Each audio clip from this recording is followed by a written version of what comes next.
प्यारे बच्चों, good morning. 9th class की हिंदी मीडियम साइंस में हम आज करेंगे निलंबन क्या है।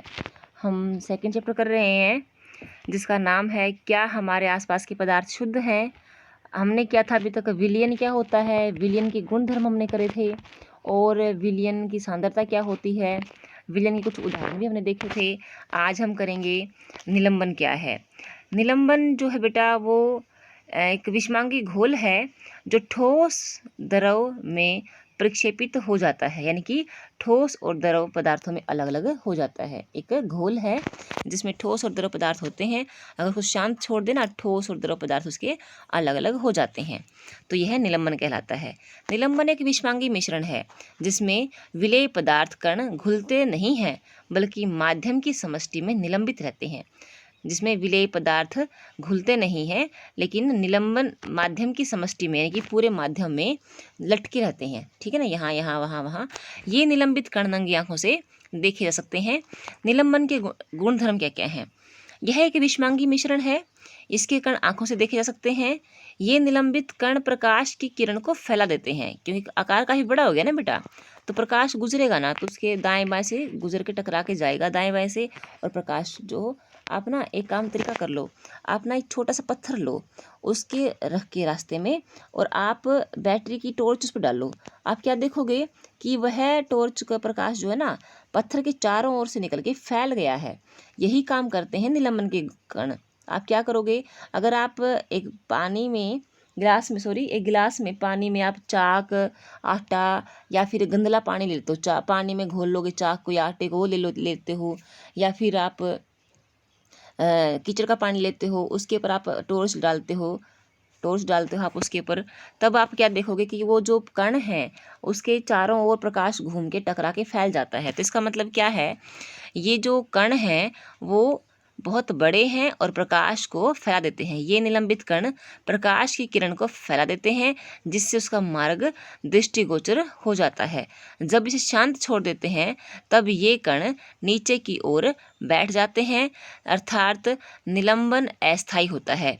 छानन विधि द्वारा इन कणों को मिश्रण से पृथक किया जा सकता है, यानी कि जब इसे शांत छोड़ते हैं तो ये कण नीचे बैठ जाते हैं और निलंबन अर्थात जो निलंबन है वो अस्थायी होता है। छानन के द्वारा इनको अलग, कणों को अलग कर सकते हैं। जब कभी कण नीचे बैठते हैं सभी तो निलंबन समाप्त हो जाता है। यानी कि कण तो नीचे बैठ गए, भारी कण तो, ठीक है ना, तथा विलयन में प्रकाश के अपकिरणन रुक जाता है। तो यानी कि उस अवस्था में उस पदार्थ से जो प्रकाश का प्रकीर्णन जो है फैल रही थी प्रकाश किरणें, वो खत्म हो जाता है।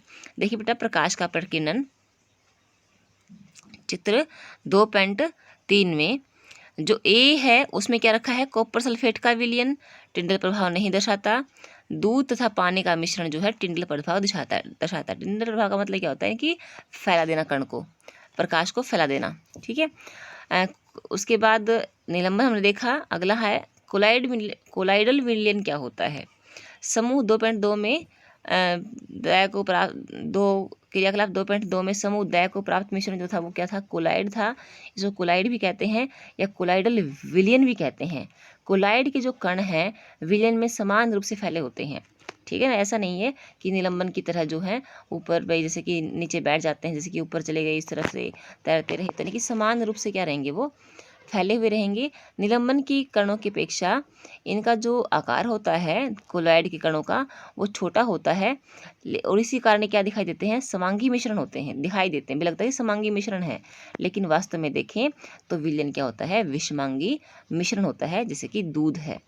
ठीक है, तो ये कोलाइड मिश्रण के कुछ उदाहरण दिखा रखे हैं। देखो, किसी भी कोलाइड मिश्रण को हम दो भागों में बांट सकते हैं, प्रक्षिप्त प्रावस्था और प्रक्षेपण माध्यम। यानी कि माध्यम क्या होगा, ज़्यादा पदार्थ होगा, और प्रावस्था क्या होगी, कम मात्रा होगी। जैसे मान लो नमक और पानी का घोल है, वो विलयन है ना, वो तो एक, तो पानी तो है विलायक और नमक क्या है, विलेय। तो उसी प्रकार बेटा जो कोलॉइड में अपने अंदर किसी पदार्थ को घोल रहा है वो तो है प्रक्षेपण माध्यम, और जो घुला हुआ है वो है प्रक्षिप्त अवस्था।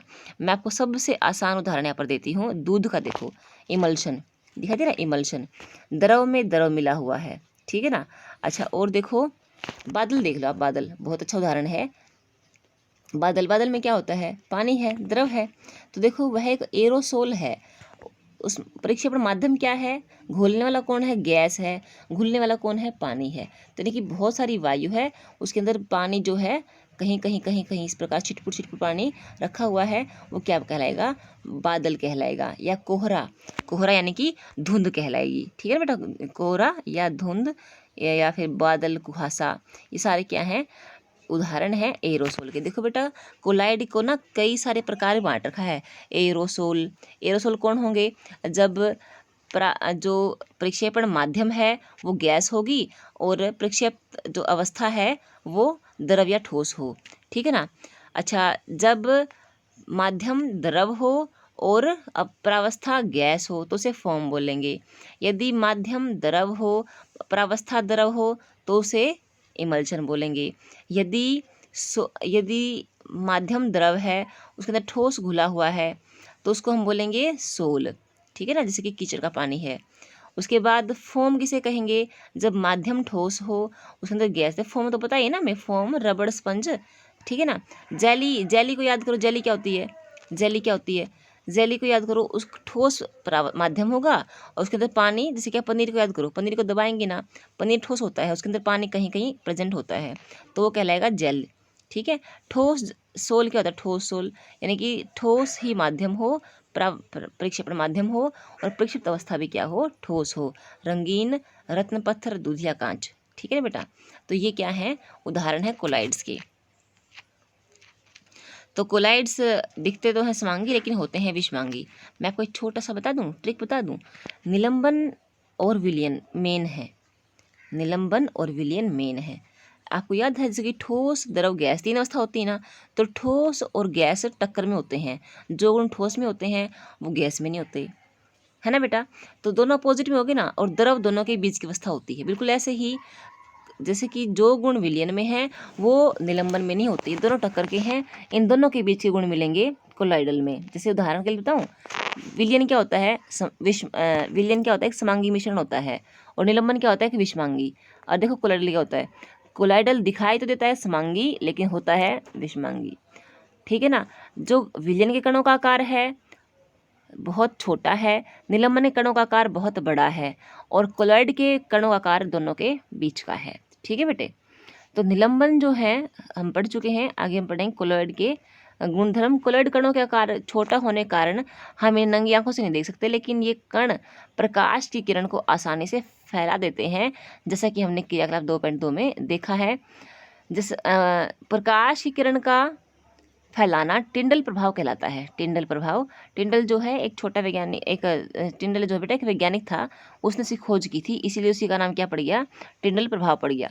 एक कमरे में छोटे सा छिद्र बना के देखो, छोटा छिद्र हो ना, जिसके कभी आपको याद हो कि आप जैसे कि सो रहे हैं, तो एक कमरे से एक छोटे से छिद्र से ना प्रकाश आ रहा है, लाइट समझ लो किसी बल्ब की आ रही है, या सुबह हो गई है आप लेट उठे हैं, सूर्य का प्रकाश आ रहा है, तो वो बहुत पतले होल से आएगा, बहुत पतले छिद्र से आएगा, लेकिन वो आपके कमरे में आते आते आते वो फैल जाएगा। वो तो क्या है?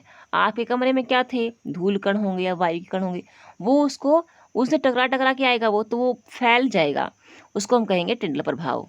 ठीक है ना? तो कमरे के अंदर जब लाइट आती है तो वह फैल जाती है, छोटे छिद्र से आती लाइट और फैल जाती है, तो यह टिंडल प्रभाव दिखाती है। यह कमरे में मौजूद धूल और कार्बन के कणों द्वारा प्रकाश के फैलने के कारण होता है। जब एक घने जंगल के आच्छादन से, आच्छादन क्या होता है बेटा? आच्छादन, ढक लेना। यदि बहुत घना जंगल हो, बहुत सारे उसमें पेड़ पौधे हों और पत्तियों में से सूर्य प्रकाश आएगा छन छन के, तब हम वहाँ पर टिंडल प्रभाव को देख सकते हैं। जंगल के कोहरे में छोटे छोटे जल के कण होते हैं जो कि कोलाइडल कणों के समान व्यवहार करते हैं। कोलाइडल कणों के समान व्यवहार करते हैं। तो आज हमने देख लिया बेटा कोलॉइड निलंबन के बीच में डिफरेंस, और सबकी हमने एग्जाम्पल देख लिए। एक बार देखो ये टिंडल प्रभाव देख लो, देखो दिख रहा है, ये पानी की बूंदें हैं छोटी छोटी बेटा, वो प्रकाश को फैला रही हैं, और साथ में जो छोटे छोटे पत्ते हैं ना, वो भी प्रकाश को फैलाने का काम कर रहे हैं। तो देखो ये टिंडल प्रभाव है, ये प्रकाश के किरण को फैला देना। ठीक है? उसके बाद कोलोइड के गुणधर्म करते हैं। यह एक विषमांगी मिश्रण है। कणों का आकार इतना छोटा होता है कि नंगी आंखों से दिखाई पृथक पृथक दिखाई नहीं देते, लेकिन इतने भी छोटे नहीं होते कि प्रकाश की किरण को ना फैलाएं, यानी कि ये इतने बड़े तो होते हैं कि प्रकाश की किरण को फैला दें। ठीक है, जब इनको शांत छोड़ते हैं तब ये तली में बैठ जाते, तब ये कण तल में बैठ जाते हैं, अर्थात ये स्थायी नहीं होते। ये छानन विधि द्वारा मिश्रण से पृथक नहीं किए जा सकते। ठीक है, लेकिन एक विशेष विधि है अपकेंद्रीकरण। अपकेंद्रीकरण है जिसके द्वारा ये अलग हो सकते हैं। ये अपकेंद्रीकरण वही है जिसको हम वो कहते हैं, दूध बिलोना होता है बेटा, दूध बिलोना होता है, उसको हम अपकेंद्रीकरण कहते हैं। ठीक है, इससे हम कोलॉइड्स को अलग कर सकते हैं। कोलॉइड विलयन प्रक्षिप्त परावस्था और प्रक्षेपण माध्यम से बना होता है। ठीक है ना, विलेय पदार्थ की तरह का घटक जो होता है ना, विलेय की तरह, वो प्रक्षिप्त कण जो कि क्लाइड रूप में विद्यमान रहता है उसे हम कहते हैं प्रक्षिप्त परावस्था, तथा वह घटक जिसमें प्रक्षिप्त परावस्था निलंबित रहता है उसे हम प्रक्षेपण माध्यम कहते हैं।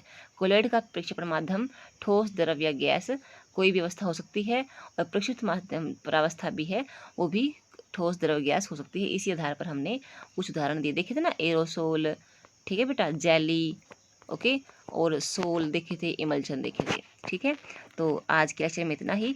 आगे हम फिर मिलेंगे मिश्रण के घटकों को पृथक करना इसके आर्टिकल के साथ। तो इसी के साथ थैंक यू।